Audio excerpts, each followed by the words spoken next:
Okay. Good afternoon. So I gave an opening, and I'll just say again, I'm not sure what part of that was covered, but thank you all for being here. We're going to talk a little bit about economic development in our area. And because we had Chris Massengill yesterday talking about it, we thought it was timely. Also, the council had asked me about addressing our own plans.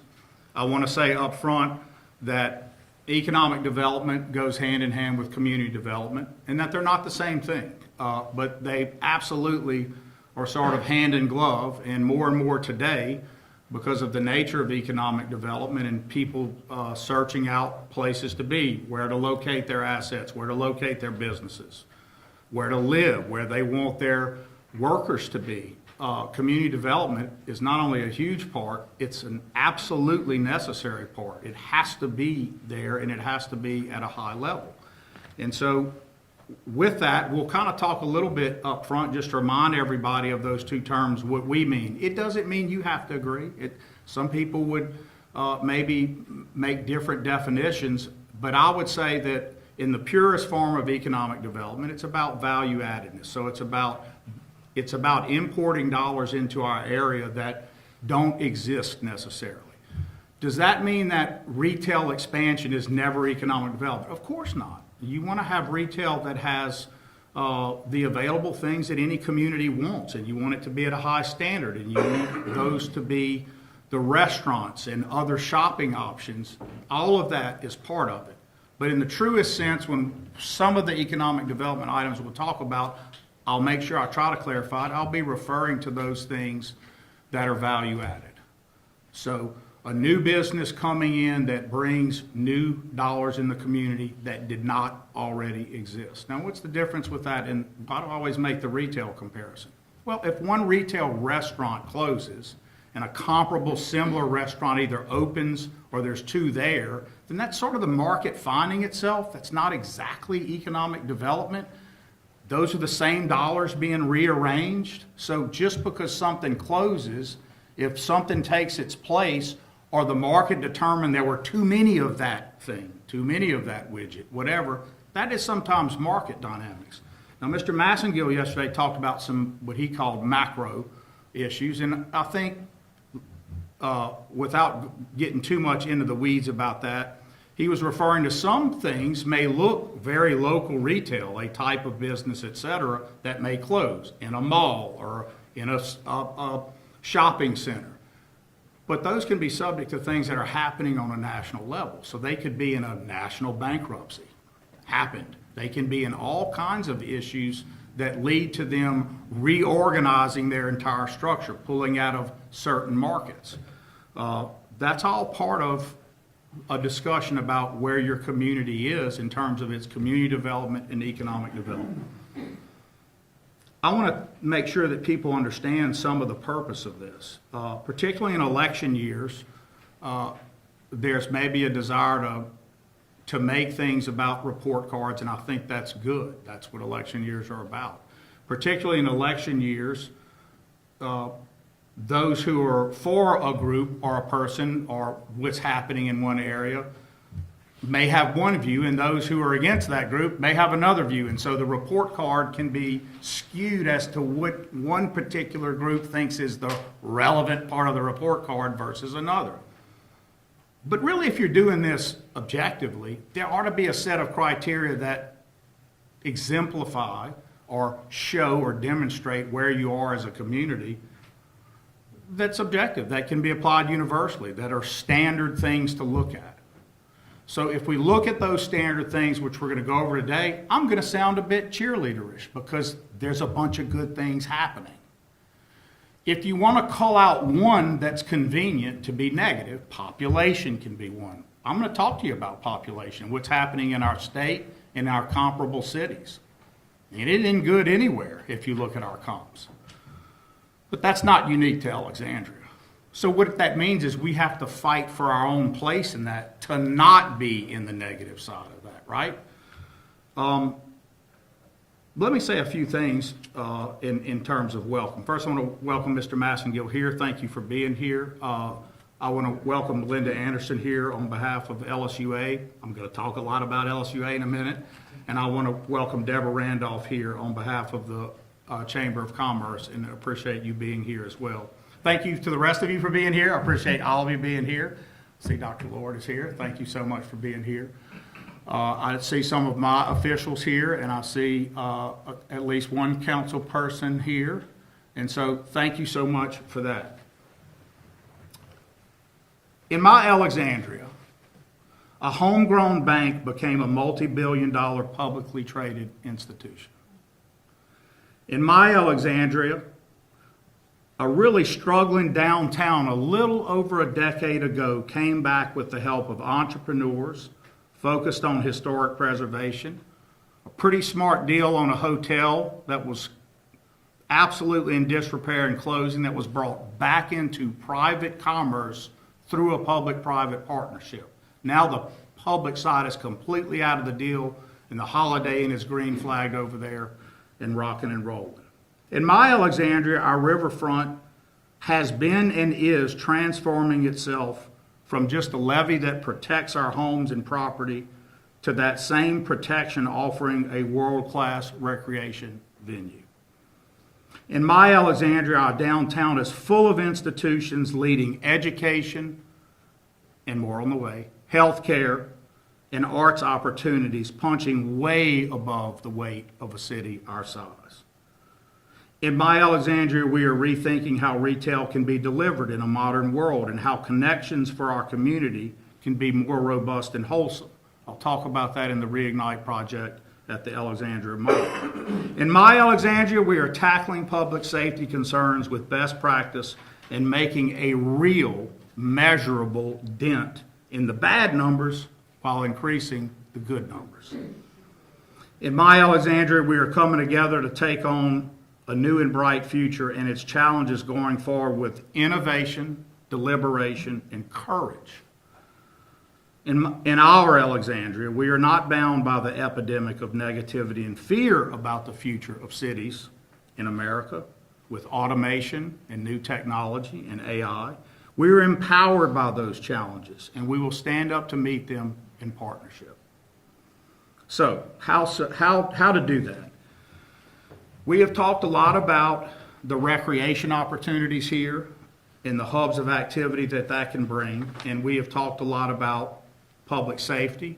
I'll go ahead and tell you that I have folks go comb through social media and look for what we think are relevant questions. Sometimes the stuff is tough criticism. Sometimes it's way off. Sometimes it's folks that don't live anywhere near your community and just go around commenting to up whatever point system they can use. But sometimes they're sort of dead on. But you see there's a disconnect in the information that flows. So they're dead on, meaning in one case, there was criticism about why are they trying to rebuild the mall that's already struggling. What they ought to do is turn it into a center for recreation and arts and other activities with healthcare, et cetera. And so when you're in my position, you say, that's what we're doing. How could you're saying what we're doing in the Reignite plan. And then you have to step back and realize, but it's about reaching people, and it's very difficult to do today. Ironically, with this power that we have, there's more information available than ever, and yet because of both the amount of information and the difficulty of you getting your message where you want to be, it could also be more difficult. So we have a few people that commented about what the mall should be, and funnily enough, that's exactly where we want to take it. One of the comments related to that was that really if you just solve crime, that's your front door to everything. Everything else will fall in line. That's a good comment. It's something I say often. It's something Deborah says often. It's something that we all know is true. The metaphor I usually give is if you don't have the front porch and the front door right, you're not going to have visitors, and that's sort of the biggest one. But without being heavily critical, it isn't a perfect statement to say if crime's resolved, that's all you have to do. It's not a perfect statement at all in our world, Chris. you got a whole other set of quality of life things that you also have to get right.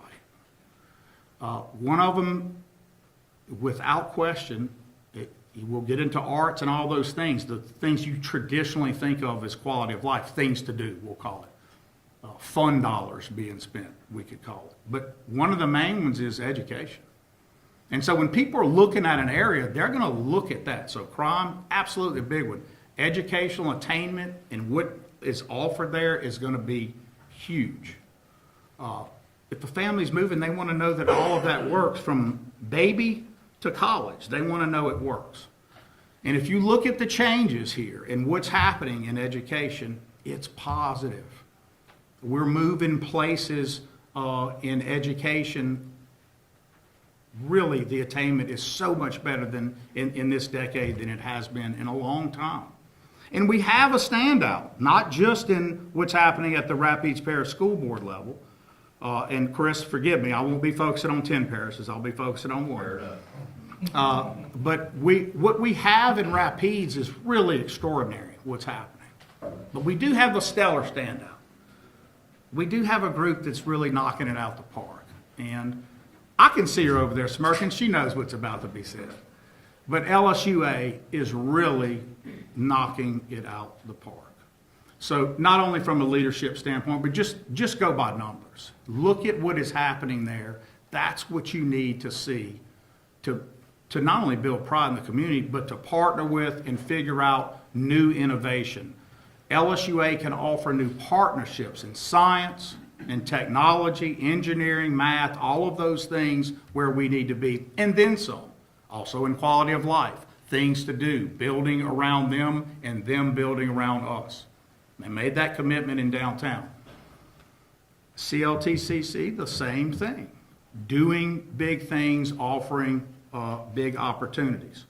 And I focus on my public institutions. I feel like that's always been what I'm supposed to do. But fortunately or unfortunately, depends on how you look at it. Fortunately, I'm getting to know this new president over at LCU, and I gotta say, he's a stellar guy too, and he is a standout.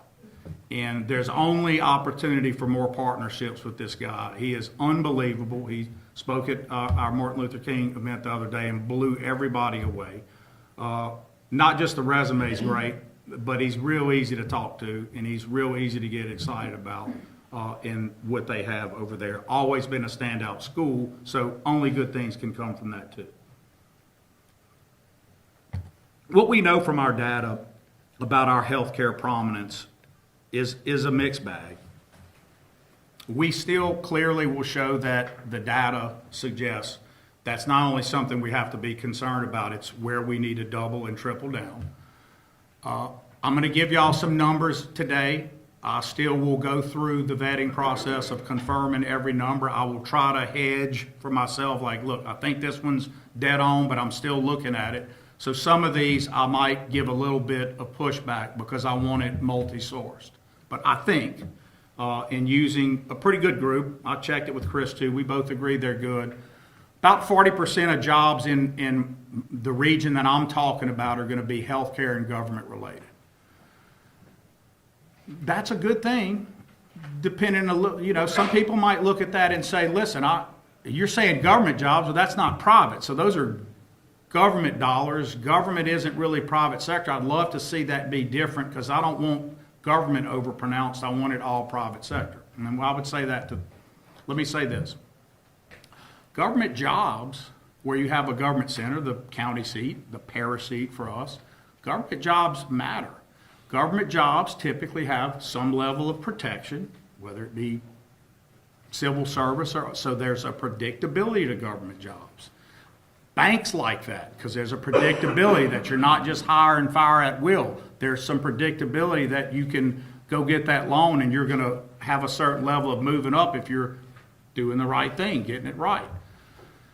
Also, I have done a few not extensive, but pretty good dashboard interviews with people that are running our, I'll call them two of what I would consider and think to be the largest investment groups in our area. They're going gangbusters. If you want to ask Greg O'Quinn or the guys that, you want to ask Jeff Drawn and them, the two big competitors that are doing it, It's a lot of blue collar and government retirements that are there, and it's huge numbers. I won't say which is bigger out of the two, not my place to say. I think they both would lay some claims to things, but we were talking about billions of dollars. And so I don't want to ever downplay government jobs and what that can mean here and how much money's being deployed. But the healthcare part, I do need to focus on. And I said earlier that it's mixed for me. And the reason I would think it's mixed, and not everybody, again, has to agree. Other people may have different feelings about this. My concern is that I would say it happened during COVID, but it's not fully about COVID, but telemedicine, the location of some of the assets we were competitive on moving to Lafayette and other places, healthcare consolidation, all that buildup of COVID money for rural stuff that then went out, Medicaid expansion and then changes, all of those things have sort of coalesced into, I would call, some concerns about that. So I would say where we had this huge competitive advantage in healthcare. So when I was growing up, you could be 6 deep on any level of specialty. So exotic medicine, folks, like anything, immunology, anywhere you needed to be, we would be several deep into that. I mean, some benchmarks you might look at would be like urologists. If you start losing those kind of things, if you're down to 3 and 4 of those guys, that starts to tell you, hey, that's kind of a little bit of a red flag. So I look for those things, and I would tell you, we still own a competitive advantage, but we've got a lot of work to do to keep it and expand it. That would be the point. Keep it and expand it. How? Well, Allied Health's a big help to that. So I was talking about docs, but it isn't just about docs. And we know that the delivery of medicine is changing. With AI and other things, we know that nurse practitioners have really ascended in markets. We know all of those things matter. Docs don't always like that, but that's the case. It's a different world. So, not so circuitously, back to the point of Melinda. What LSUA is doing with Allied Health downtown is huge. It's a dearth we saw, meaning there was a gap we needed to fill, and we are doing that. So this is the community answering those things. These are the things that matter that are coming together. So healthcare prominence matters, and that would be my first big point after education is we've got to focus on the healthcare prominence in this area as the city economic development plan. We called it our Allied Health Initiative, and the first big one was $3 million to LSUA, but there's more. I also think that we have a strong opportunity in our quality of life with faith-based institutions and what they can bring. We have the ability to, we have probably more churches than anywhere per capita, and we have the ability to bring those folks together and do some things. Stacy, some of the initiatives we want to do with Nehemiah focus on that. And I don't want to underplay that. It matters. It isn't about just getting some pastors in a room so everybody can get credit for some little project that you do once a year and it goes away. It's about building the connective tissue in the community so that when serious stuff happens, we're together. And when things are going right, we're pushing the envelope. We're pushing for more achievement, pushing to be more connected. Strong people in retail. So sort of the pulse of this city and this region, Pineville and Alexandria, I think everybody always challenges you. What is it that makes you unique? I've always said it's our people. They can be tough. It can be a tough parish politically. It can be a tough parish business-wise. I think we can be hard on each other locally. And I know all of you know what I'm talking about in the room. Start a business in Lafayette, you get a shot, you're going to get your 2 years, sort of. It can be tough here. But that same toughness of people is also what makes us successful. It's made this city and community last through the toughest of times. And it's made our wax and wanes, instead of being like this, sort of like that. And that can get you frustrated when you want to see big growth, but it also sustains you in the moments where other communities go through the huge wanes. And so I want to remind people that in our Alexandria, we're a tough people that can together do extraordinary things. And we have had extraordinary people born here, live here, leave here, and come back here to make this community great. I started off with, in my Alexandria, a homegrown bank became a multi-billion-dollar publicly traded institution. We all know what bank that is. But we've been a bankers community a long time, with a lot of banks started and transformed and moved on and come back and done a lot of things here. I only use that bank as an exemplar because it is. It is. The excellence is there from top to bottom, and it offers a lot of opportunities. Right now, out on Versailles, there's a $40 million project being built. We'll go cut a ribbon, I think, tomorrow. There's 2 more coming that size right now. And they're going to not all be located there. 2 are going to be in that area. But there's a lot of opportunities in healthcare to keep building around this. And I hope that some of Reignite will help us do that.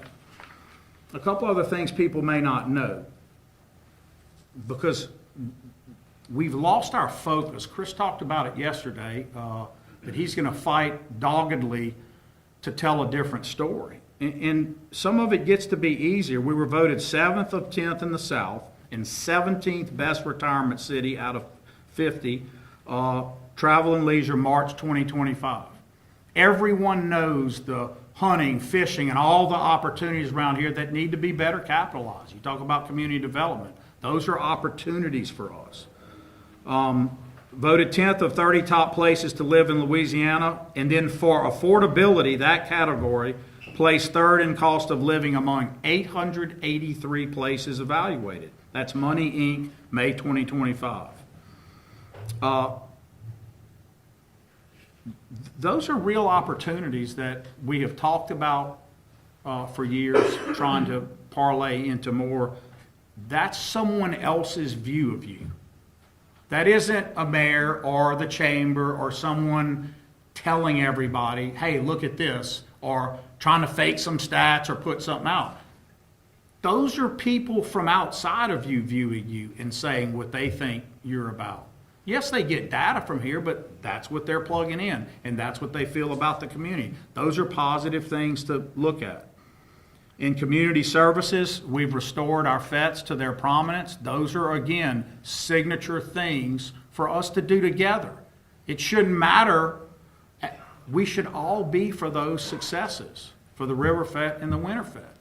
When they're successful, we shouldn't just talk a little bit about it. We should all be programming other things around them, getting into that brand. We were just a few years ago, got a little lost. I think we've got it back on track. So let's triple down on that. The capital projects and economic outlook for that, I talked about the 3 major skilled care and nursing home expansions. I will go through some other things that are great indicators. Sales tax are a good indicator.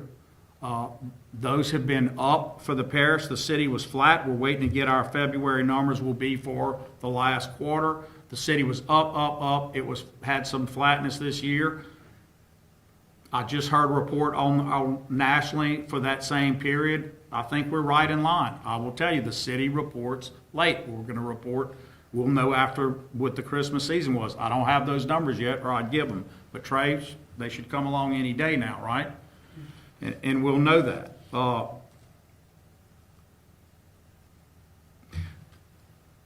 The nature of retail changes some, so it's not an abnormal thing in the urbanized area to not have the same things because of how we order and get services as other areas. We're excited that the whole parish is up. I wish it would be up more. But if you look at us over the last few years, our sales tax, those aren't in a bad place. In my view, again, I said we kind of do this and haven't had wax and wanes. When I see 2 to 4% growth, David, a year, that's been the Alexandria story. Again, you'd love to see a 10 or 20% year. Lafayette's seen those, but they've also seen the troughs from the markets falling out. So this oscillation that we would do made us predictable, but the incline, the slope, if you will, was always up, and it is and remains that way today.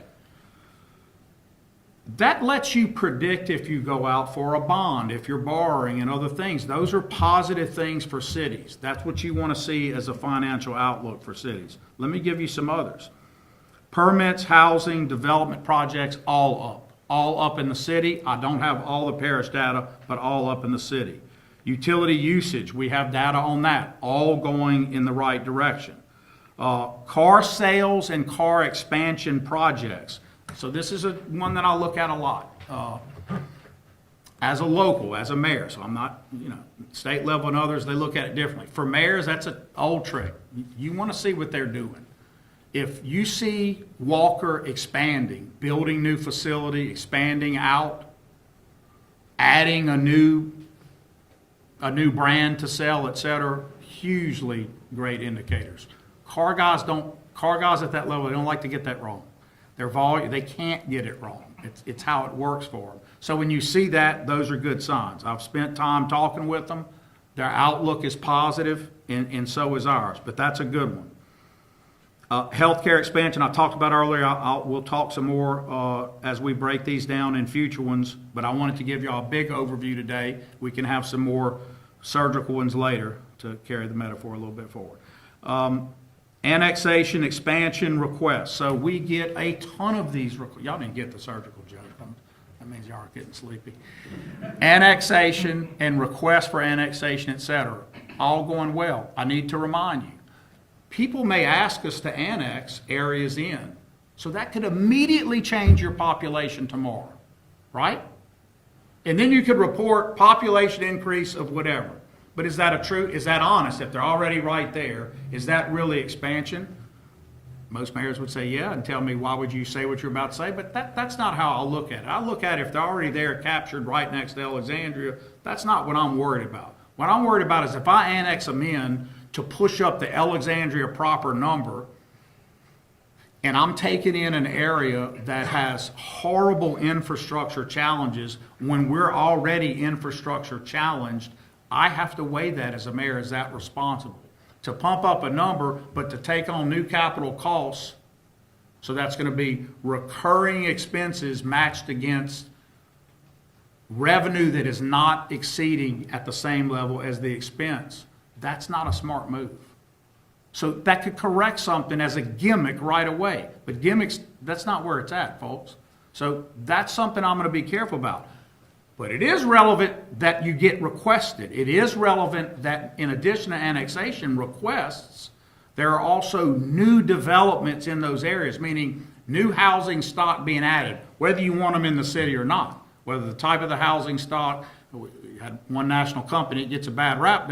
We just expanded at Northport a bunch of houses there and approved it at standards that we feel very comfortable with. But we won't always do that. It depends. It may be the parish is okay and we're not. But if it's happening right next to Alexandria, that is some good sign of growth. So we look at those. New market priced apartment requests, up. That's a good sign. That's in the city.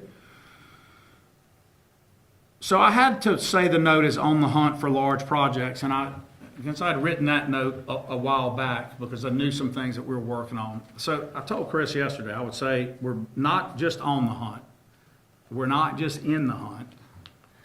We have closed in on the prey, and we're, the way that you lose these is now beyond we're past all the point of the diligence about whether this is the right community or that. We're past even diligence on property purchases and all that. We're in the level of diligence where it's about some really hyper-scale deals, and that's just a fancy way of saying those big guys at the very top. And they got to make decisions about where they want to be. You saw some things that happened in North Louisiana. I will just say, if you want to call in the hunt, on the hunt, in the hunt, and right in there circling the prey, it's that kind of thing that we're circling. We have those opportunities. We have land for it. We have unbelievable infrastructure and resources. We ought to do it. So now it's about, can we as a community, with the connective tissue we have, go out and show that we're together and get these things. It's ours to lose now. It's ours to lose now. And it's not just one, it's more than one. But these are our opportunities.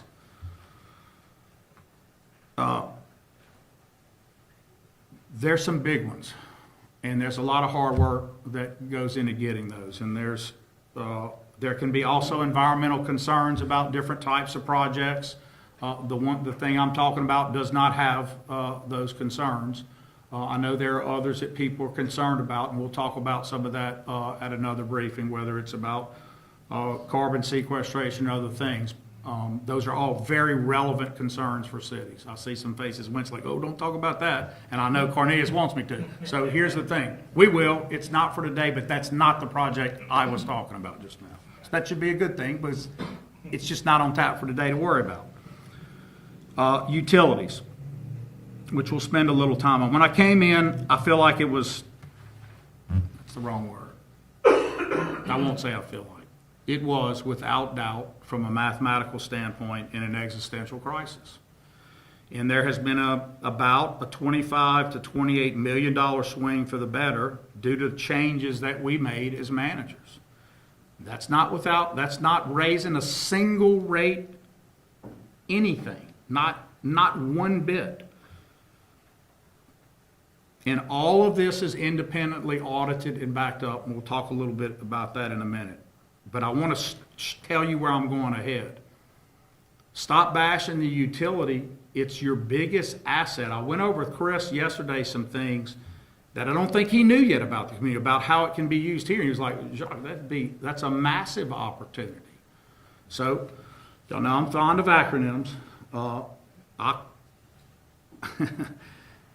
I think that there's some opportunities. I used to call it like a utility TIF. Everyone knows that a TIF is tax increment financing, but we have some opportunities with our utility that could really be used to attract business. I'm going to come to that in a minute. I'm going to give you the acronym when we get there. But I want you to think about how we can use a utility for our benefit. This is an absolutely essential weapon in your arsenal to help us overcome economic challenges. And we are really, really doing this wrong by continuing to just beat this drum. I'm not saying it's you in the room of it's high utility rates. You haven't changed your electric utility rate by an increase since 1986. So all of you who say they're high, if you think about it, you haven't changed it since 86. You can go look at everyone else's rates compared to ours. Bring your receipts. Bring your receipts. If you're in the media and you say there are high utility rates, you know right now, you've had 3 years of me saying it, and you've had it forever before, you know it isn't true, and you hadn't brought a receipt yet. So when are we getting that first receipt that the utility rates in Alexandria are high? When's it coming? When can you not be able to say something that's a bald-faced lie? You can't bring the receipt. And you can't compare two bills, which I've done live on here using my own bill and another, and say it either. And you can't do it with water, and you can't do it with gas. These are an opportunity for us. The truth is that the utility can have problems a different way when you have 1986 rates. But it isn't because you have a high rate. All right. So let's get back a little more on track. I want to talk about the Reignite project and some other things. But I hope that some of that about my Alexandria and yours, our Alexandria, matters to you. There's some real opportunities here. And it doesn't help to just go through a report card, which I have and I've done before, about all the things that we've accomplished. I'm trying to pick out things where it may not be an accomplishment yet. It may be an opportunity and a threat. And all of y'all in this room, I know you're all SWAT people. You know that. Strengths, weaknesses, opportunities, threats. Your strengths and weaknesses are your internal looks. Your opportunities and threats are external. And in my life, and I bet in yours, I bet on Melinda's team, every time you see a threat, that's an opportunity that just needs its tail turned around. And it's almost always the case. Not always, but almost. So when you identify that threat, you can usually spin that one. And that's what we have to get better at as a team. All of you in here are in economic development. We've got to get better about that as a team. So, I want to go over a couple of little more performance indicators just to get y'all fired up about kind of where we are on some of those. I gave you some data earlier, but here's some other ones. I'm going to give you 23, 24, 25, and 26. From 23 to 24, single-family residences doubled. 64 units, MacArthur Place apartments, were put on in 24 to come. In 25, 46 at River Ranch duplexes. I won't list the community homes, but there was a one community home, 7 beds. I won't count that as development. Belgrand Nursing Home, 139 beds. That's 139 residences. 2026, you'll see North Bolton, the phase that I think the council may just have approved this past meeting, right? That's 50 residential lots. Bayou Rapides Community Nursing Home, that's 154 more beds. These are nice places to live. You're going to see that tomorrow at the Bell. Bellawood, 26 units, duplexes at phase 2. That's right there, Jackson, behind the Walmart there. Magnolia Trace Townhomes on Ansley, 112 in 2 phases, and also the second home that's coming on Versailles, 126. So those are some big developments in residential permits being pulled. So again, another indicator we look at of whether you're growing or not are those residential permits. Okay. So I said earlier about healthcare, kind of some of the things to look at. I called Ralph Hennessy just before the meeting, and I had talked before to some folks. This one's you got to be a little more careful. So this is when I'm giving you an admonition up front, Jerry, everybody. I think this data is going to be right, but I'm still working through it. And if someone corrects me, you're welcome to correct me. I asked him straight up what I know the answer to, because if you've flown recently, you're going to know it. But are commercial flights up or down? And they're, of course, up. There's a lot of folks on commercial flights, and I know, I don't want to be political. I know that someone could jump out and go, well, maybe it's all ice or whatever. No, these are contractors coming in doing a lot of things. I see them on the flights. That's a good sign. These are full flights again, a lot of military guys like we used to have. I know y'all know that United will be online to book in May. You can book now, by the way, but they'll be online in May. That 37-minute flight to Houston, a lot of people love that one. But the real thing for me is, again, I look for these weird little things that are kind of telltale signs. And I told you one of my secret ones was talking to the car folks. Another secret one is talking to the fixed base operator, talking to Millionaire, finding out what those private flights are looking like. Now, maybe not all of us can afford to take a jet and do whatever we want like some of those guys, but you sure do want them coming into your community. Right? It's an indicator of growth. It's an indicator of vitality. It's an indicator of people spending money. And after all, that's how we grow the community, from those opportunities, from them scouting and hunting things. So the first thing I asked Ralph is, look, again, without getting political, I can't count ICE flights because that's a government choice about things. That is not whether you want them here or not. I'm not talking about that. I'm saying I can't count them because it doesn't give me math for development because they're doing a single job in and out. So that's not, so tell me how the FBO is doing minus that.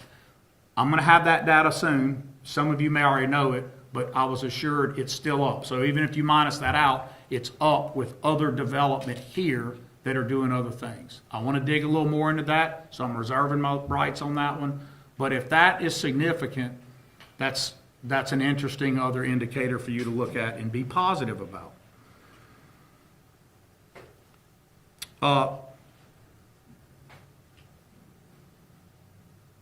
Household income, our preliminary data is it's up over this 5-year period, and it's up double digits. The number I was given was high enough where I won't give it today because I get suspicious of it being that high. So I want to dig in a little more, but double digits is always a material measurement. Educational attainment is up. So while we face as a community what everybody's facing in Louisiana, unfortunately, or most, in population challenge, the two items that I would like to see moving in educational attainment, and it's up. That's a big one that we've got to really work together on. This opportunity with LSUA, all of that, it's not a time to see that project happen and go, okay, click, check that box, we're doing that. It's a time to double down with them too.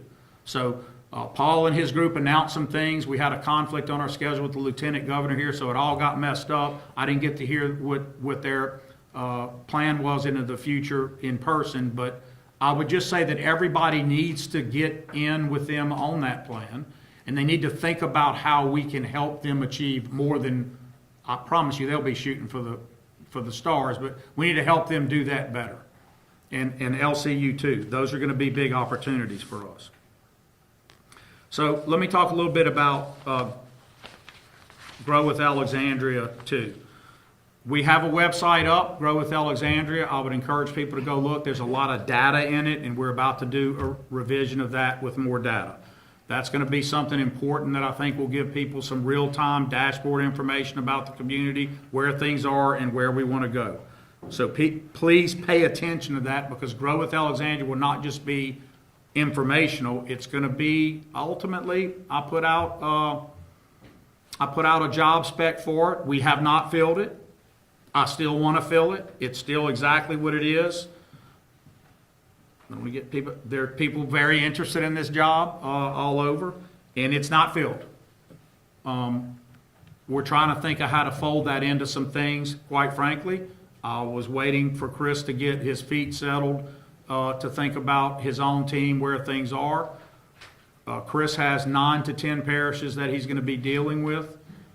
He has assured me that the two cities, the heart of that, the biggest economic heart of it, will be a big focus. I did express and have expressed to him, and probably over dinner will express more, my desire that there be bigger focus on the urbanized areas, and that we feel a little neglected over time. That's all a good thing. Those are great conversations to have. But I do want to stress that we have in this guy a world-class economic developer. So again, it's ours to lose. We got a leader of this team. We have all of these assets in place.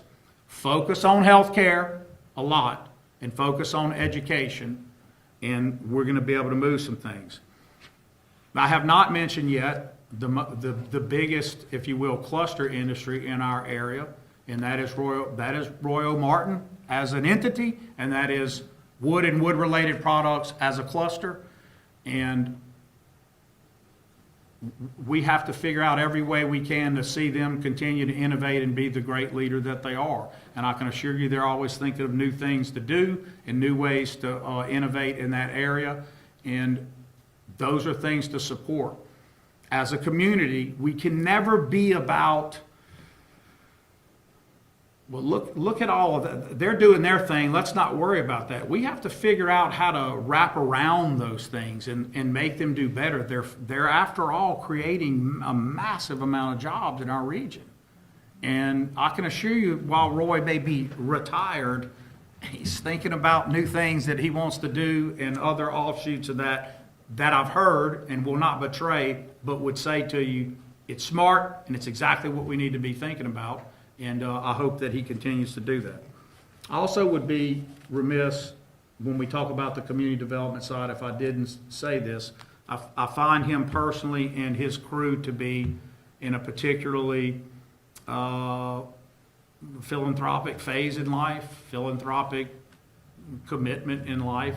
And I see those commitments all over, from the Compton Park additions to other things. And those are advantages to take right now. If someone's feeling like giving, we need to be feeling like receiving, and we need to figure out how to do that in the best way possible that moves our community together. We have had, Deborah, in the past, families of philanthropy, and they have felt some sort of charge as community folks to do big things. A lot of the growth in West Alexandria was a direct benefit of exactly that. All communities have to grow those opportunities in their communities. You can either look at that with jealousy of where folks are, or you can look at that as how do I reach and grab those opportunities and have those people reinvest and figure out ways to help everybody, to help the sea rise for all. We need to develop that. That's part of Nehemiah, Stacy. That's part of all these other things in community development. Now, let's switch to community development. So, working some big opportunities in economic development, community development, which we've talked about throughout all this, but let's be more direct. We have to have the things to do, the places to go, the retail, the restaurant scene, and all of that to be attractive. And so I started with my mall folks. I think this was on UrbanCast's placing of this agenda up. And we don't always do this, but I did it a few years back. I'll do it today. A couple of the names that I was given were David Duplichan and Cindy Nichols. We're having a discussion about this mall thing. And so what I want to tell those two folks is, not only do I hear you, you're right. That's what we're saying to do. The mall is not going to ever be the retail thing that any of y'all grew up in here would it did. And so they're right about that. And they're also right that what it could be, because I think what they put up is, look at this facility they're building, and they named a city in Louisiana and said, look at this facility. That's what ought to be in the mall. That's what's going in the mall. That's what we want to incentivize these guys to do. Exactly what was reported in that social media thread. Masonic Drive is a retail hub for the whole Alexandria MSA, and at one time it sort of was the hub. So, Jerry, a long, long time ago, it would have been Bolton Avenue, and really these two streets. And as cities move, they get past MacArthur, they move, demographics change, all kinds of things can go positive and negative. But a lot of times in a city's life cycle, there's a lot of negative that goes with it, and we know that, a lot of negative. And so there are opportunities to make strikes against those things, and I think that we have to be about that. The thing about Masonic Drive, it's like a suture line, if you will. It's our healthcare hub, it's a recreation, it joins, suture line, it stitches together the most districts and the most diversity in the city in every way. Monetarily, demographically, recreation assets, healthcare assets, pure retail, et cetera. If you go around North Mall, if you count that whole thing, there's a ton of growth there. I hear all kinds of things. Are they going to get another Mexican restaurant? I don't determine restaurants, guys, and mayors shouldn't. Restaurants are found by markets. If there's another Mexican restaurant because enough people want another one, then you're going to have another one. Nothing wrong with that. But I will read that from time to time. It's not a they. That's not a they thing. I also read they're going to have another hotel built. How can they need that? That's the last thing we need. Not true. Thank you, Chris. I got an expert now. It doesn't have to be me anymore. I got the expert in the room. Not true. If the market, Hampton or anyone else, says there's a market for more hotel rooms, guess what you need? You need more hotel rooms. No one, I said car people. You know who trumps car people in terms of doing their due diligence? Hotel people. They don't want to get it wrong because they can't. We are sitting on, I think, give a little hedge, Jerry, I'll keep picking on you, but if I'm giving a stat and I'm not 100%, I'm just going to say little hedge on this one, but pretty sure, 61% occupancy rate for our area. So 61%, that's unbelievably good. So if people want 100 more beds on top of that, Chris, is that a good sign or a bad sign? You're still making money. Yeah, that's a great sign. And if it's over 100 more keys wanted, that's even better. Let's put 61% in perspective. The national average that includes all giant markets, the big boys and girls, is 62. So we're right there in that. So cars and that, two huge indicators that when you hear die-in and non-growth and all that, can't be true. Airport, all of these things can't be true. When you see a retail change of this Italian restaurant closes and this one opens, the net result is that's not really what you look at for your true economic indicators. The ones I'm giving you are objectively. Now, if you just lost a whole series of things where people don't have those options, I started off with that. That can be not a good thing, and to me. Back to the mall. But the mall as a retail center is not going to be that anywhere. That's not a Jacques Roy or a Jim Villard or anybody in this room's choice. That's how you shop today and what you do. But Chris said something super interesting yesterday that I don't know if everyone caught. That we've moved off bricks and mortar. That's another reason you're going to see retail shut down. So when someone says this such and such is closing, it could be just because their whole bricks and mortar model is changing. This rural healthcare clinic closed. It could be like it was because it's not that they overbuilt. They had a ton of money coming in during COVID, Medicaid expansion, all that. They built up to that. If their waiting rooms aren't full, that's their market, by the way, unfortunately, sick folks. And if they don't need it, then they're not going to keep that bricks and mortar. They just go to another spot, double it up. That's not an indicator of bad. That's an indicator of market.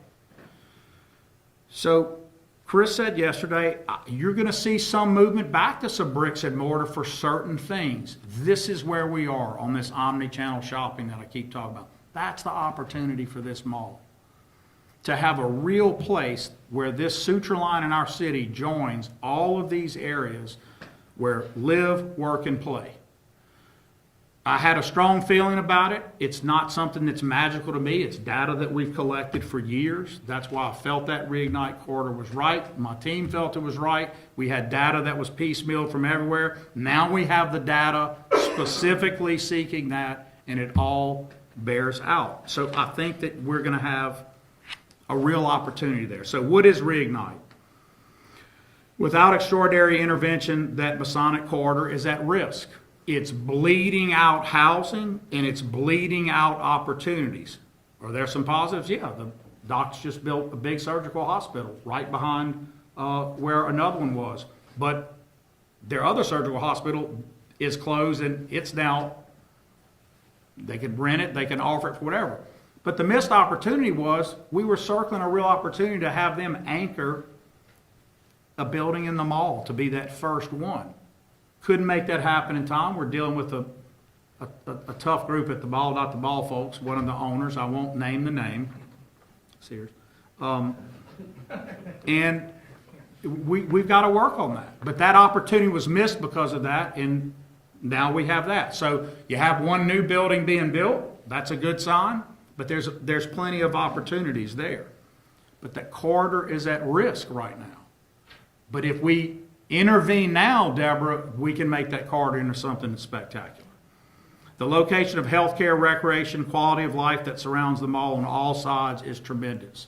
The opportunity for workforce housing, Kay, your thing to champion, hers, located in proximity to Cabrini and other opportunities there is tremendous. There's an area behind Target, which would be a tremendous location for higher end housing. There's locations all around that area. The retail shopping we grew up knowing is gone, but there's a ton of new opportunities for the mall about that. I would also say, though, it's got to be about that experiential mall, all experience driven. Again, I'm going to address some comments that I get that I want you in the room to hear so you can help me cheer our city. 4:30. Why wouldn't we just spend this money on more officers? Why wouldn't we just spend the money we're talking about for Reignite on police officers? I get a lot of those comments. Anybody want to answer it? Well, that's... We can't hire them. So that you said the same thing as Jim. You're having trouble hiring them. It's a little bit easier answer than that. Thank you. Smart Princeton guy got it right. You can't spend capital dollars that we would spend in Reignite on operating money. Sorry.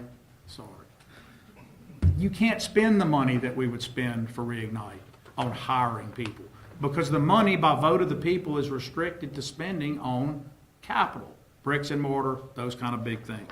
There's a reason people vote for that. Because then those guys would all go march around the city and make all their, just kidding. There's a reason for that. It's because in good practice, you need to separate operating and those capital dollars. You always have to be putting out for a forward thought. If you're in private business, you can't only be thinking about your rolling stock, your trucks, and your employees and their fringe benefits. You have to be thinking about when this building goes bad, how are we going to build the next one? If you're at Royal Martin, you got to be thinking about all the infrastructure that makes all that come true. Yes, it takes people, but it also takes infrastructure. The infrastructure is restricted by law, so you can't spend it on officers. Why wouldn't we just spend the money on drainage and roads or other hard infrastructure? Now, we're talking about capital for capital. You could make that choice. So we can. The answer is we can do that. And when we don't reinvest in creating new sales taxes by doing things like reignite, we would run out of money to repair that same infrastructure. Right? If you just spent it all on that and you didn't grow your sales tax base and you didn't do anything to increase capacity in the area, you would soon have increasing expenditures on capital with either flat or decreasing revenue matched against it. Mr. Crutchfield used to say is one big thing you got to know in accounting. You can't match increasing expenses with decreasing revenue. It'll never work. So that wouldn't work. So the art is in the balance. The art is in the balance. That's these guys. They make the mayor the bad guy for everything. There's 7 folks right there that make that determination. You have to have a balance on the council to do that. How can you do this without new taxes? Well, the way I'll propose to do it is even in the current situation where those spark bonds roll off, you could do this without a change to your note on the car. And so you would do it by a bond. What is the total Reignite budget? The budget for Reignite is 45 to 52 million local, 30 million in matches and private money. We think it's about an 80 to 100 million dollar project, but we're listed on the books as 82. What is the difference between Reignite and other capital programs? Great question. So the difference is that with Reignite and that designation, you're going to have the full force of all the people in the city focused on that. So they're looking for the matches. The things Reignite does gets matches, meaning the government already has programs for this type of work. We build that project in some ways around that, knowing that those matches come. The other idea of Reignite is you get someone to run the project like CSRS, whom we've hired, that is at a scale, so there's some scalability there, that can push multiple projects at one time. So you get the benefit of a big push. What does that do for people? Is it gimmicky? Somebody could say it is. I can tell you this. It sure does tell investors and other people, if you want to say that's a gimmick, it's a damn good one to use. We're serious about investing in our community. We're going to invest in our community. So should you. Because the first thing an investor says, if you're not investing in your own community, is why would I invest in your community if you're not willing to invest in your community? If you're in a startup business and you go talk to venture capitalists and 3 of you joined and formed your LLC yesterday and you're all shiny and happy about your idea, and they say, how much money have y'all put in? Oh, we're not putting any of our own money in it. We just think it's a good idea, but will you put yours? You might get some pushback in that first meeting with, man, you don't have any risk in this. All you did was pay $50 to the Secretary of State in Louisiana and have a name of an LLC. Where's your risk? So we've got to show that we're willing to stand by our community, and that's what Reignite does. It tells the world that we're standing behind it. We have a lot of that published. We'll do some more to publish that. Listen.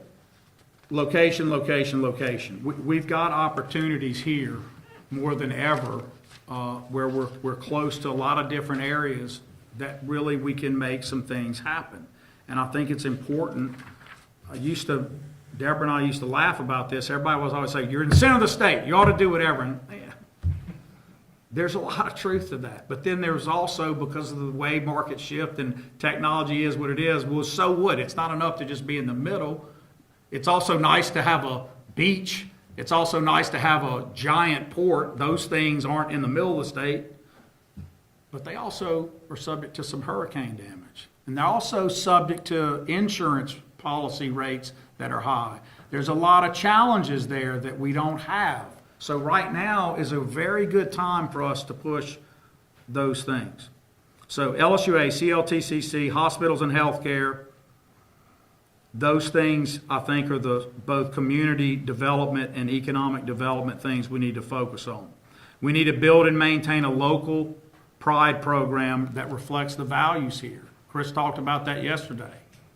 This tearing down that we're doing to ourselves it's not unique, but in a comparative sense, I sure haven't seen it growing up as a mayor or anywhere else in even cities around Louisiana.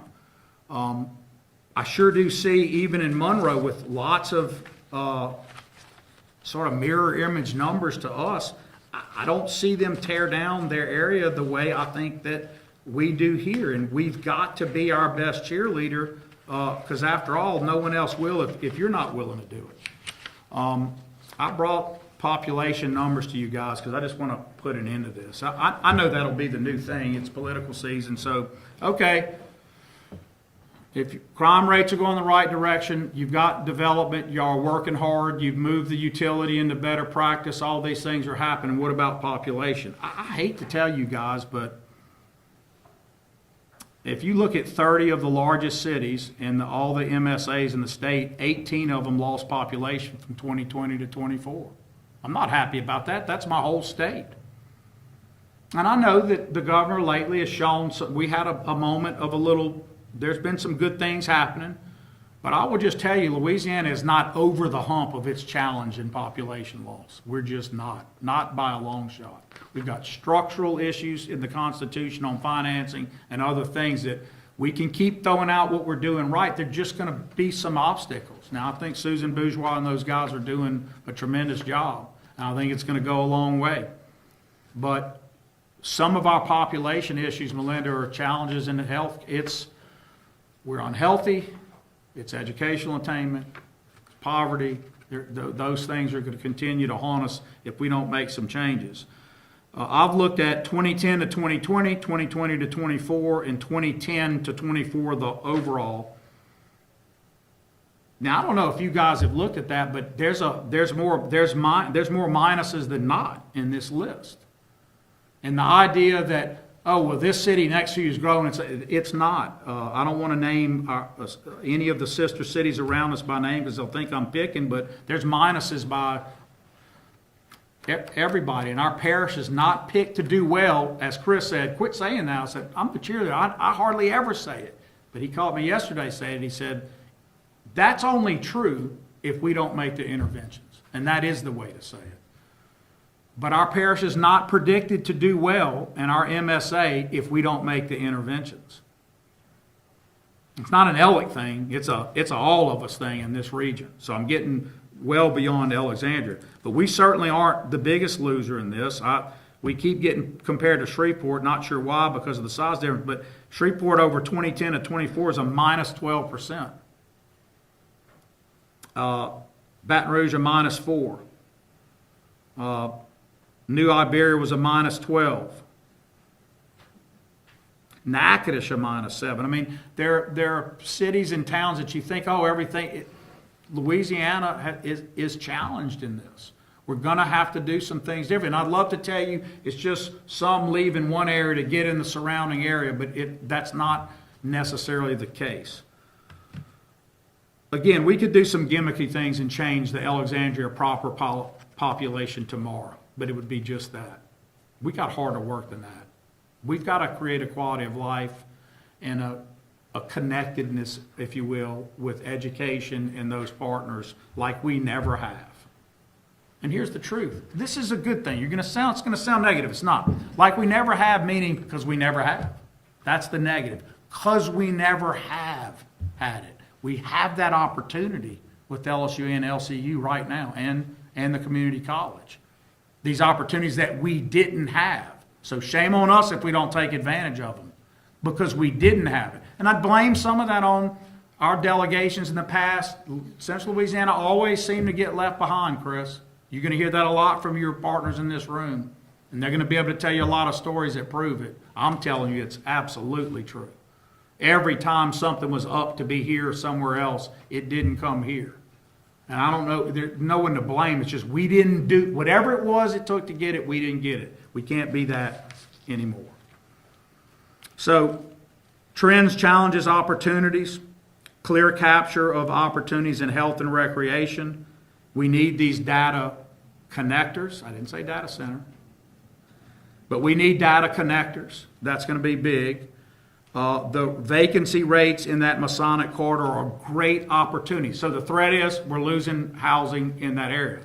The opportunity is this is the opportunity in Reignite to put that in place. We're missing a ton of fund dollars, guys. I'm going to close on that because I think quality of life is important to close on here. We're missing capturing fund dollars. So if you think about the casinos in Kinder and Marksville, if you think of those as part of those fund dollars, that's why an experiential mall makes so much sense, is to recapture those dollars that people spend on pure enjoyment stuff in their life. The leisure time, the time to get over the toughness at work and in other parts of our lives. So we're giving up an opportunity for that. And I think we're giving up about half of where we could be, 19% to 34%. The peer average is around 30. We're at around 19%. That tells you a whole lot about what we think is missing. We need to capture that. And I think that not just Reignite, but Chris, as we talked about, we've got to create the opportunities that people say, I want to invest. I'm going to open a place downtown. I'm going to do this. I'm going to find out that the crime rate downtown, what a ridiculous notion that that's the problem. It's about taking some of those risks that I think that we're going to have to do. I said I'd give you an acronym. It's RIF. So not TIF. Rate Increment Financing. They started this during Spark. And it was based, I had y'all pass an ordinance with a built-in cooperative endeavor, so it's a no-brainer. If you have a certain CapEx, capital expenditure, or population of employees that you're going to bring new, or a combination, you could get, we didn't call it a RIF then, but you could get a fuel cost only plus, and over a 7-year or 5-year worked out period, you would go from paying a cost amount that's mostly related to the commodity part, the fuel part, and your rate would be zero, and you would build up, Deborah, over time to a normal commercial rate to attract someone to be here. How many people you think can do that in the state that have a muni that can do that? So with this, we would be able to do that, and I would like to increase 2 things and get the council to do it. So I wish more of you guys were here. I was asked to do the economic development report. I want it to be taken a little more seriously, but that could be structured with, I think healthcare businesses should get it any size. So instead of making it CapEx driven and new employee only driven like it was, how much money you're spending on bricks and mortar or how many employees, if you're in healthcare, you get it. If you're tech, you get it, no matter what size. Tech companies aren't going to always be big, right? 2 or 3 people can have a great innovation. It doesn't, we want them. So what do they have to do? They have to fulfill some goals we have. Either locate somewhere that you would like to see them be or some other goal, they get it. It's sunsets. It's not forever. But it incentivizes them here. The other part they have to do is the money they're going to save in that, they have to put into the thing we want. Chris, that could either be our own version of a pilot, but instead of a payment in lieu of tax, they're going to pay that amount they would have paid in utilities into some area or other need. So it's like a pilot in the same way. We uniquely can offer this in the city.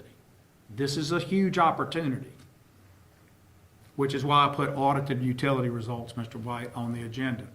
But the only way we can do that is to have a functioning and proper utility. And the idea that the council looks at the utility as all discussion of rate can mean is raising rates on people who are challenged to pay rates and people who have constraints is just not the case. There is a lot of ways in a rate reform by just changing how you structure rates. when people are in peak times versus non-peak. If they will, I want to elect rate B system and I'm willing to wash clothes, do these things at this time. There's a whole bunch of things that we can build into a rate structure that do not have to hurt people. And there's just some changes to the way our blocks are done that just need to happen. So before you even get to just raising a rate, you need reform right now. You're living in a different time.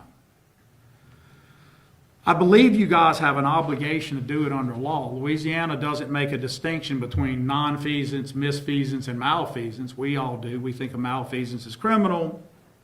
I guess misfeasance is doing it wrong. Nonfeasance is doing nothing at all. Our law says if you have a duty to do something, and you do, and you don't do it, it doesn't care which of those versions it is. You are required by law to look at your structures. This is not, I know how the media report it, the mayor wants a rate hike. Never said and not saying it today. I'm asking you to look at your structure as it currently exists, and you're going to see that's not the way it should function. Because time changes that. But I will say also, you have an obligation as a council to study rates. That's not because of Jacques Roy, that's because your own ordinance says so. So does this. So I'm required to report those failures by state constitutional law, by state statute, and by the charter and ordinances of the council. You have an ordinance that requires me to do that. I'm reporting to you today officially as the council that you guys are in a spiral where you will not be able to afford to pay for future capital, and you will not be able to have the opportunities to do a RIF or these pilot type things that can help everybody. I'm also committed personally. I don't want to hurt people who are challenged by utilities. I don't know why people think a politician would. Who in the world would be helped not thinking that so many people are challenged by utilities today? But the idea of where we are compared to others means we can't even look at the structure is not smart. What I would commit to you is there are ways to figure out how to help people, and I've got quite a few. But it only comes with rate reform, and that doesn't have to start with rate hikes. It has to start with rate reorganization, and it has to start with looking at some of the rates that are just outlandishly out of the market. We don't consider sanitation in this, right? We look at all of our other ones, but sanitation has not been something we considered a utility. Right now, in sanitation, I took Miss McGill's bill. I won't say she moved, and she's not paying Alexandria anymore. So I said, can I see your bills? And I just want to look at all your bills because you're here and I can get them. And then I'm going to look at all the flat amounts, so not things that are governed by your usage. But right now in Alexandria, if you're in the city, your trash is picked up twice a week. It is not limited to throws. You could have 20 cans out there or one, and it's the same price. That's not normal, guys. Most places it's the throw. It's how many cans are there. We're unlimited. It doesn't stop there. We also pick up any amount of green waste on we hope, a 3-week cycle. Not always. You might put your stuff out the day they came, and it can be tough, but we hope that. We don't stop there. We also pick up any amount of white goods you put out, refrigerators, those kind of things. We don't stop there. We also pick up any other trash that's out there unless you're commercial. But we really don't stop there, because when people complain enough, we go pick up the commercial stuff and try to charge the people after the fact, and they give us what to never pay it. But we do all that for a price so significantly less than any of our competitors who are one throw, 1 day a week, and all of the other stuff is charged. That's great that you're doing that. But what's not great is when you see your budget this year, Mr. Villard, and the loss in sanitation, and then you go, well, Mayor, you've been mayor this low. And then I'll show you all the years where I kept it flat and even. I'll show you exactly where it went wrong and why. And it just means at some point, you guys are going to have to get into the century we're in and figure out some things. People can't make any choice that they want and keep the price in the 80s. Think about that, Jerry. It's consumer based. It's your consumption that determines some things. In addition to this rate structure about everything, Jim, I would say there's a whole lot of education to give people and a whole lot of rates they could elect that we could really help people. There's also helping people get housing that they're not bleeding all those electrons straight out of every unsealed window, every door, and everything else because of substandard housing. There's a lot that we have to do. And my commitment is to be as innovative in this as anything else that I've ever done in my life. But we've got to have a partnership to get there. We've got to have an honest conversation about it. And if everybody's scared of the media just saying, oh, they're going to say you're raising rates, then you're not a leader. And you can't be in leadership. Because leadership works like this. Things are tough. You got to make tough decisions. You got to tell people the truth. You have to let people look under the hood and see the process by which you make a decision. And you got to let the people then decide what they want to do. But if you never let them even know, you never put it out front for them to see, you let a few people convince you can't talk about it, that's not leadership, and it's certainly not transparency. People will decide what's right if they get the information, but we got to get them the information. So the audited results of the utility are all moving in the right direction except for one thing. I have been told by our rating agency. Remember, I love when someone outside does it. I started out with that because that's not me selling anything to you. That's an outsider who doesn't care about, the folks in the room. They don't care who we are. They don't care about anything to do with us but one thing. Can you pay your bills in the future, and how are we going to rate your bond capacity? I will tell you that they credit this administration. Outsiders don't care, didn't like us coming in because they thought we were the same guys that they feel lied to them about the utility issue that was part of the breach, and it wasn't. We try to, look, that's not exactly what happened here. We don't care. You didn't report it to us. Not this administration, prior. Really mad about that. Took them a long time to get over it, still not over it. That's just to tell you they're not friends. We're not able to convince them, hey man, give us a shot. They do their diligence. They look at everything on the internet. They look at everything about your city, what people are saying, what social media says. That's all one set. The other set's just pure math, pure numbers.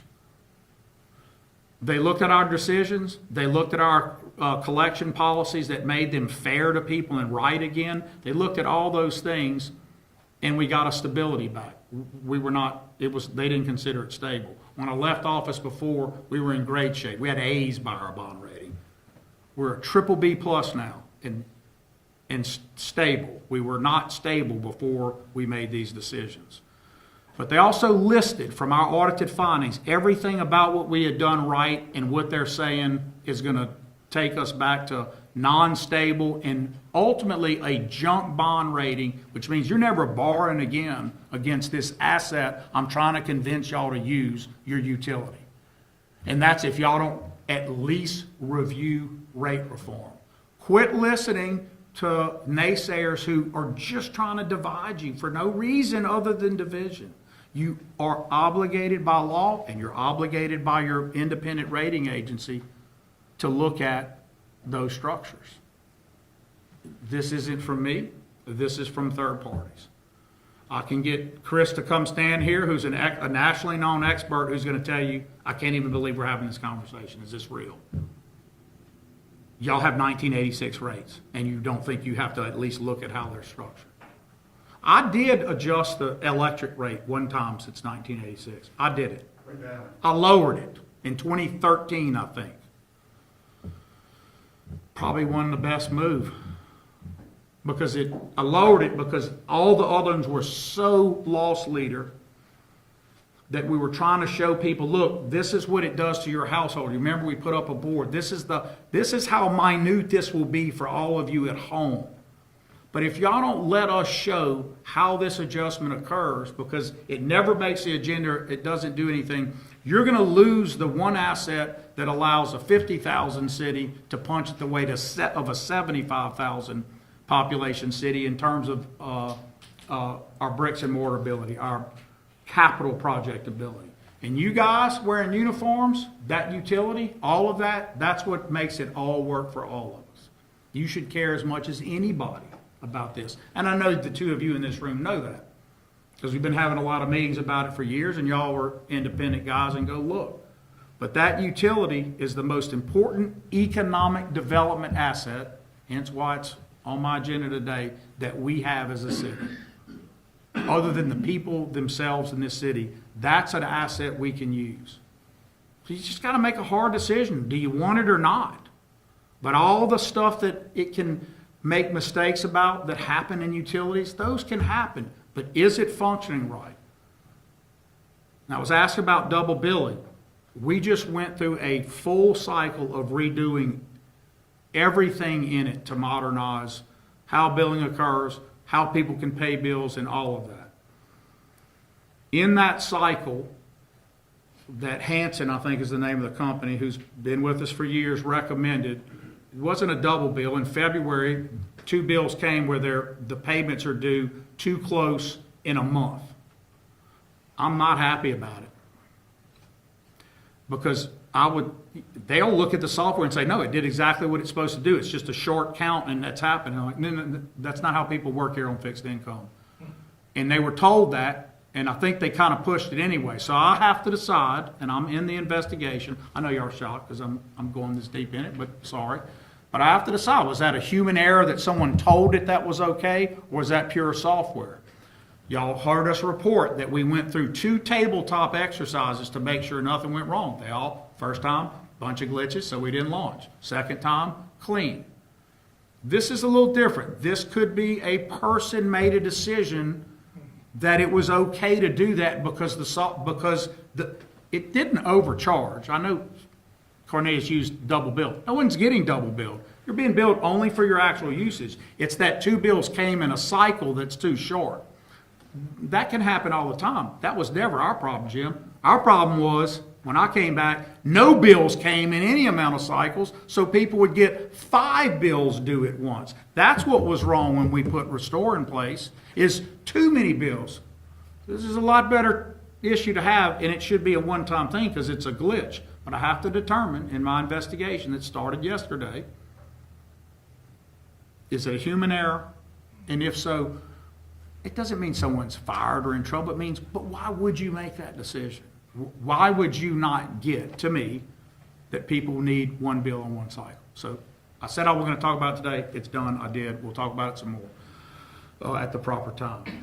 My point is the utility is something major for us. I need all of you to understand. Question me all you want. Dig in all you want. Go look at all of our audited statements. And then you'll conclude what you can only conclude when math drives the car. The utility is an opportunity. The utility is never a threat to the city. But if you're going to run the utility, you can't run it like you run the rest of the city, where you make political choices and do things. It's okay, but that's part of it. You have to run the utility like an investor-owned utility. We've done it in the past. It's got to stay being run that way. And that requires that you have a fiduciary duty to the utility. And that fiduciary duty requires that you charge a reasonable rate that is fair to all classes of ratepayers, that covers at least 3 things: the cost of the employees and the rolling stock needed to make it operate, the cost of future capital in a predictable way, and thirdly, and not the least importantly, some amount of rate that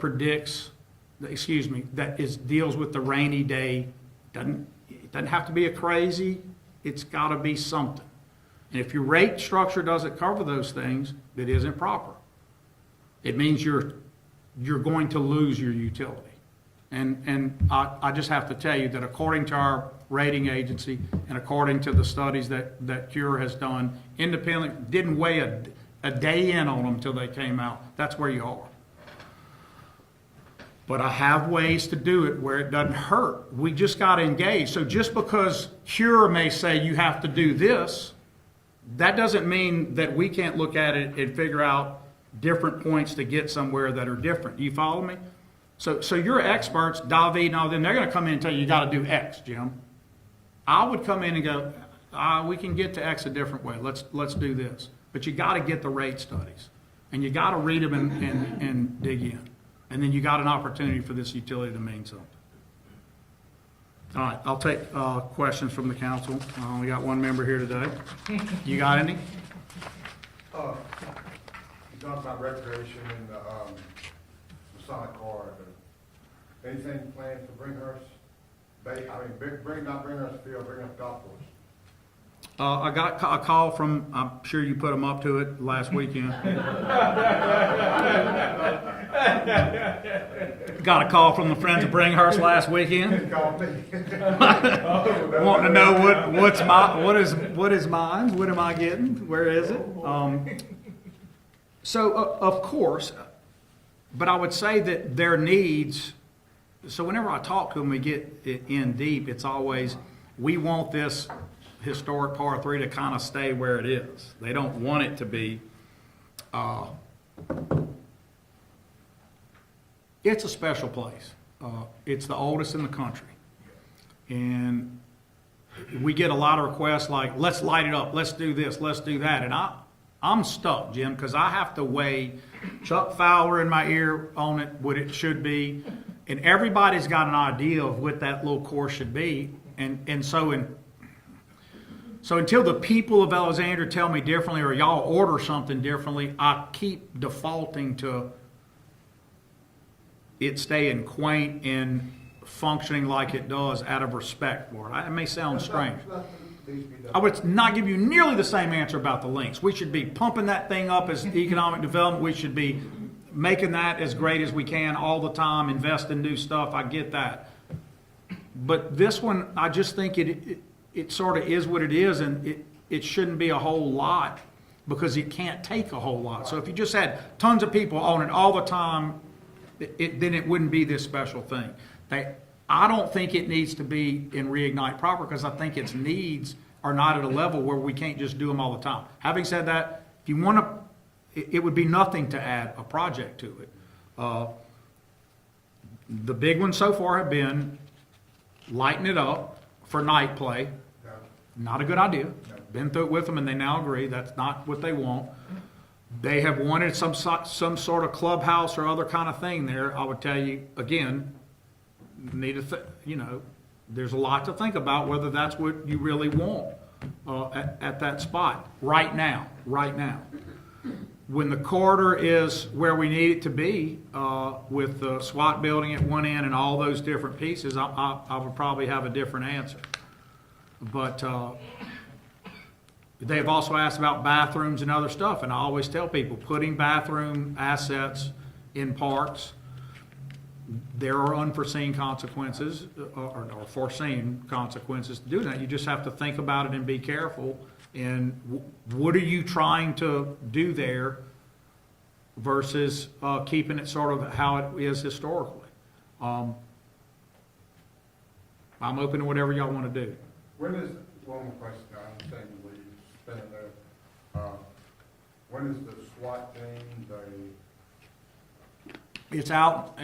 Where's the SWAT building now, Ms. McGee? When's the new place meeting? It's under design right now for preparation. Under design.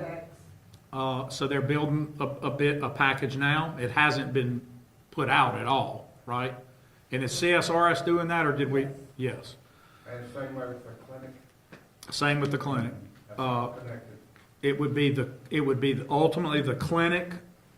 It's not SWAT moving there. It's the training part where they would use that old part of the building that was soccer. You could, make it where they can train and conform it differently every day and do different things.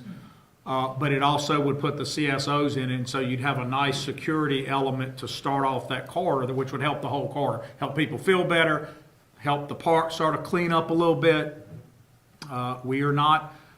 We're mindful of our corporal acts of mercy, and we're mindful that parks are to be enjoyed. We're not trying to throw everybody out of the park who's there, but you got to act a certain way in the park so that everybody can enjoy the park, and I think it'll help that a little bit. Chris, did you have anything you might say? No, sir, this has been very informative, Mayor. Thank you. Onward. Onward, exactly. I think that I made a lot more than I got a chance, and we're just running it's too long to get into it, but I really had a lot to talk about with that utility.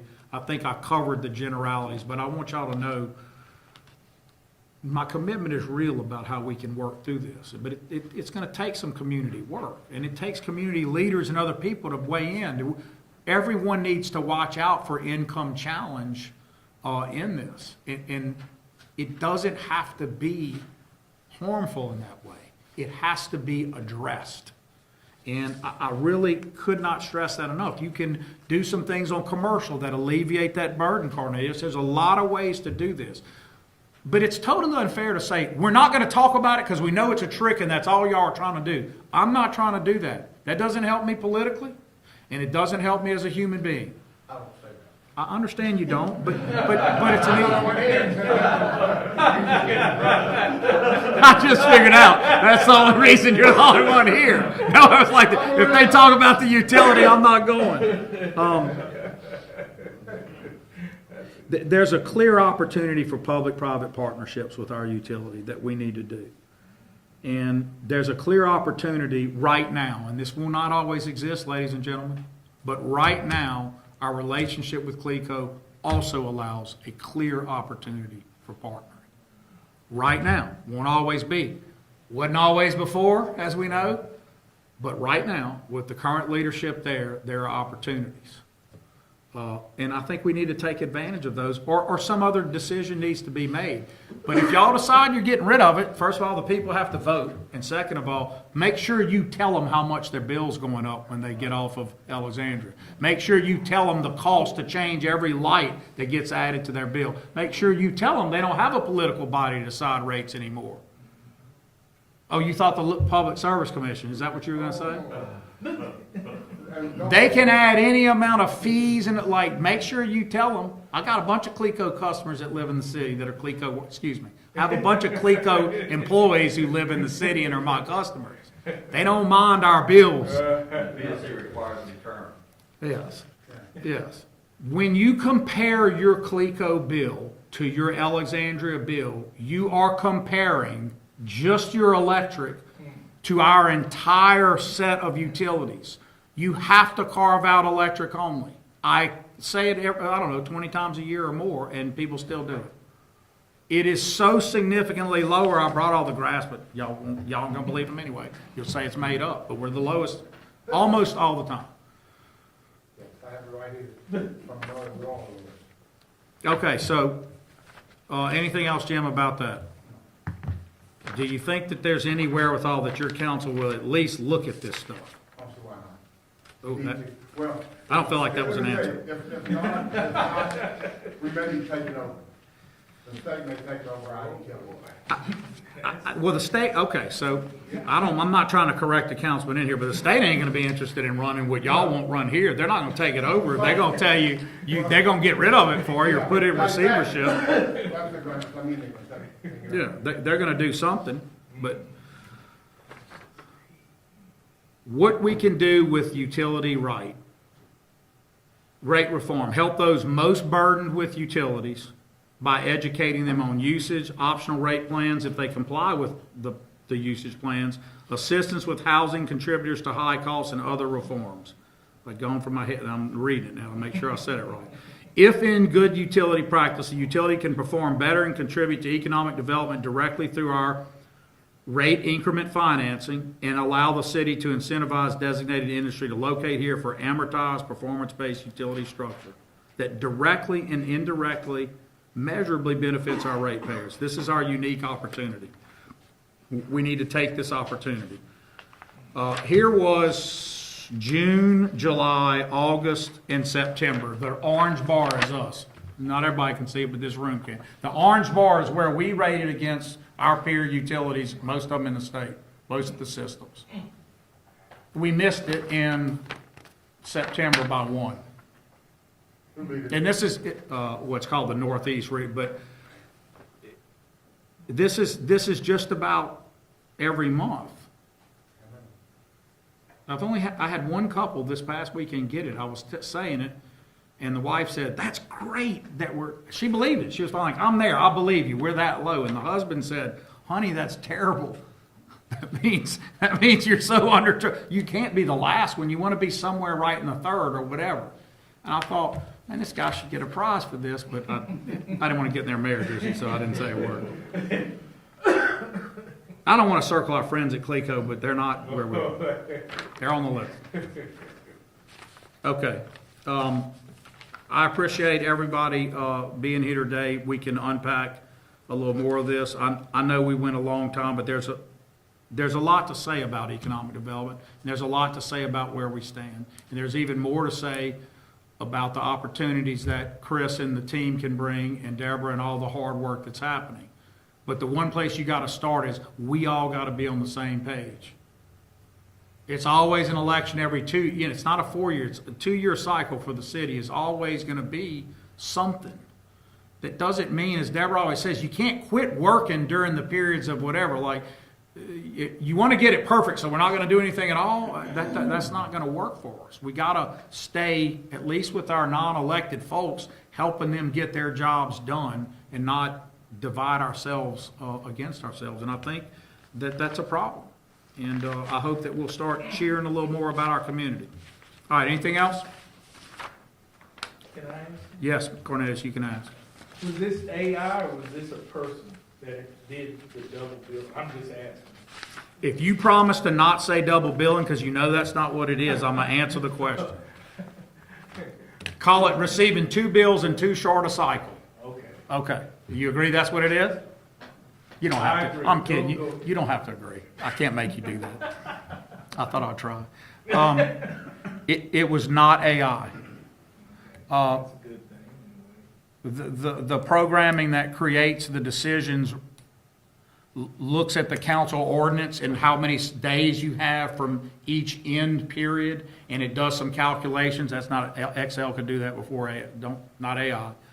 But a human being can override obvious things that don't work. And so my concern is that a human being saw the problem and didn't override it. That would be a concern to me.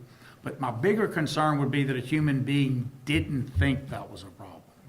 Because it means that they're not in tune with how people pay their bills. It's not just fixed income, but any of us, that we pay our bills once a month and we believe in that. And so I would be concerned if a human being missed it. It doesn't mean they have to leave. It just means that I got some coaching to do, right?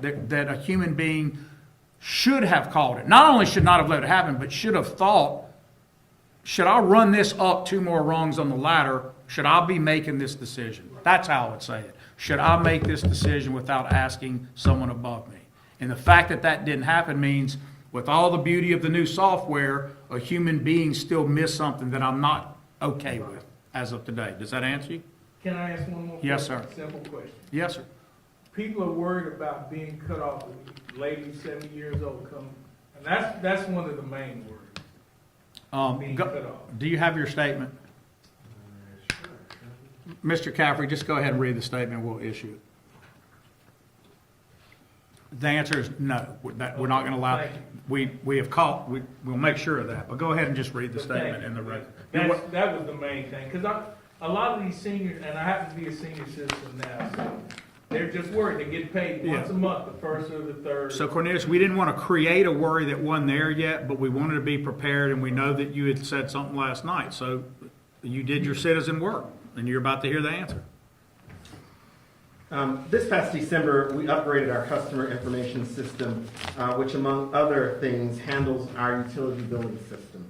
We recently learned that about 7,500 customers received 2 bills Of with about due dates. 25,000 for electric. So we'll call that 25,000. That's 28%. With due dates falling in the same month, February the 2nd and February the 24th of 2026. While both bills accurately reflect usage, we understand this schedule is unexpected and have already caused issues for those ratepayers. We have taken corrective action and we've addressed that aspect of it.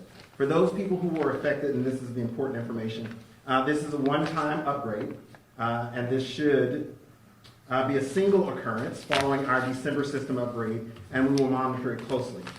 Secondly, no late fees. You will not incur any late fees or penalties as it relates to the second bill that was sent out to you for the month of February. There will be payment flexibility. We can extend the due date on the second bill upon request, and so that means those ratepayers would need to contact utility customer service and request that. And then, of course, as the schedule will be restored in the month of March. So you will restore to a regular billing cycle in the month of March. With any resident that has questions about this, they should contact utility customer service. They have the information, and they can walk them through the particular process. So y'all going way behind the curtain on this one, but I'm gonna tell you, they showed me this and I made changes to it. I made it say this should be a single occurrence. I made it say, I added, we ran exercises to avoid hiccups over and over, and and now we're gonna determine the cause of this. There was I wanted you to have the 7,500 customers. I thought that would be the next question any good media would ask, is how many people were affected. And that I added, we'll continue to monitor it closely, because here's my concern. I did not find that the consultant, after hearing from the whole staff today, was still defending, like this is how the cycle works. So that's a disconnect. So all of this new technology to help us, I'm not okay with that. And that's as transparent as one can be. I'm telling you up front, your mayor was not okay with that. I'm not. I'm not okay if it's a human error. I am okay that someone makes an error, and I'm okay if they're saying, I'll fix it and it won't happen again. But I'm not okay with people defending that this is how it should be and this is how it's going to be next month, because then I have to wonder, what's wrong with you? Can I say one more thing? Yes, sir. Some of the people that did go by the utility office were treated kind of wrong, and I just wanted to let you know that. When they went by to try to get things straight, so I just wanted to let you know that. I appreciate that, and I know that customer service is a thing that you always have to work on, and I'm not going to defend anybody that's treated wrongly. I'm not going to defend my employees if they treat people wrongly, but I will tell you this so everyone knows. In our utility, everything's a public record. I don't encourage people to ask. It's none of your business what people's bills are, but I understand that someone can make the argument. There's some legislation that was put in to change some of that so people can't do that to embarrass people. The other thing I would tell you is those conversations are recorded. And I will tell you that I have reviewed many times that people say they were treated wrongly, and upon review is the other way. Okay, It's the employees. Are you talking about phone calls? I'm talking about both, but that employees are really treated harshly by people who are in a tough time. Think about it. They're not going there because they're happy. They're going there because they're stressed out. Yes, sir. So we have to err on the side, as the customer service side, of understanding that people are in that moment, and we have to be the thicker skinned people to get that right. But I also will tell you, some people get that it can be very out of line how our employees are treated. It's a very stressful job to be in, and they make mistakes. And this is something that I'm going to be following up the next few days. And I hope you can tell by the time that we answered it, there's been a lot of questions by me personally today about it. I'm just not okay that it even happened because of the tabletops and that a human being. I just don't get that. But that is not a comment on your utility and the stuff, Chris, that I went over today about the scale of what it can do for us. That's a customer. It's not even the utility side. That's a customer service issue that we just internally have to handle. That's not a utility issue, to me. All right, I'm done. Everybody good? Thank y'all so much for putting up with it. Thank you.